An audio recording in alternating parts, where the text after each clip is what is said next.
وطن تو آزاد ہو چکا مگر دل و دماغ غلام ہے اب بھی. کتنی ماؤں بہنوں بیٹیوں کی عزت پامال کی گئی.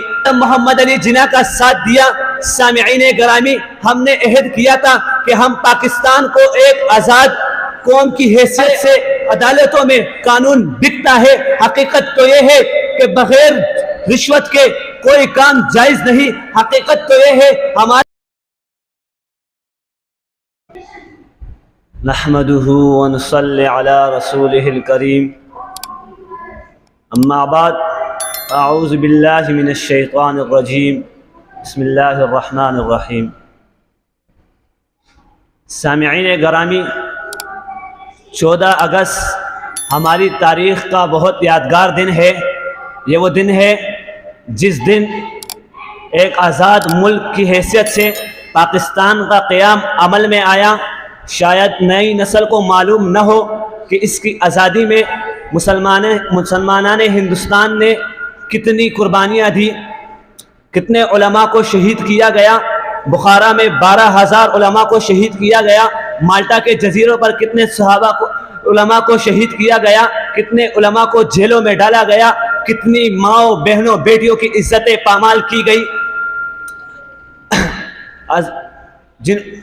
کتنی بیٹیوں اور بہنوں کی عزت پامال کی گئی. اس یوم آزادی کے موقع پر ہمیں ان کی قربانیوں کو یاد کرنا چاہیے کہ انہوں نے آزادی کے وقت ہندوستان اور پاکستان کی تقسیم کے دوران کتنے لوگوں کی جانیں گئی. ایک اندازے کے مطابق 2 لاکھ سے 20 لاکھ کے لوگ مارے گئے اور لاکھوں لوگ بے گھر ہوئے، جن میں بے شمار مسلمان مرد، عورت اور بچے تھے جنہیں بے دردی سے قتل کیا گیا.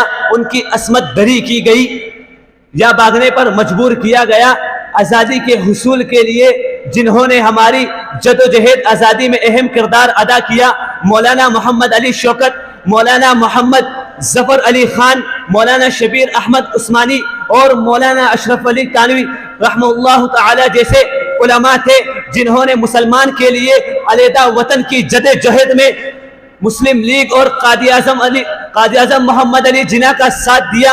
سامعین گرامی، ہم نے عہد کیا تھا کہ ہم پاکستان کو ایک آزاد قوم کی حیثیت سے اپنا وطن چلائیں گے. آج ہم اپنے سینوں میں جھانک کر دیکھیں کہ ہم نے کتنے وعدے پورے کیے. حقیقت تو یہ ہے کہ ہم نے اپنے رب سے بے وفائی کی، ہم نے اپنے قوم سے بے وفائی کی. یہ حقیقت نہیں کہ 77 سال گزرنے کے باوجود پاکستان میں اسلام کا پاک قانون نافذ نہ ہو سکا. حقیقت تو یہ ہے ہمارے تانے اور ہمارے عدالتوں میں قانون بکتا ہے. حقیقت تو یہ ہے کہ بغیر رشوت کے کوئی کام جائز نہیں.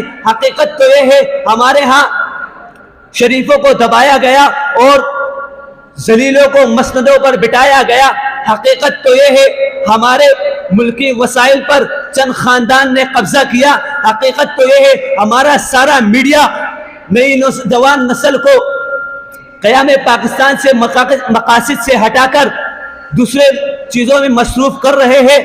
آخر میں یہی کہوں گا، وطن تو آزاد ہو چکا مگر دل و دماغ غلام ہے اب بھی. وطن تو آزاد ہو چکا مگر دل و دماغ ہے غلام اب بھی. شراب غفلت پی چکے یہاں خاص عوام اب بھی.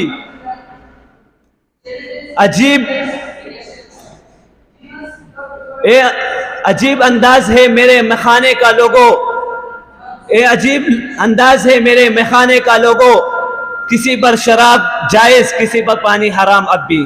آخر دعوانا الحمدللہ.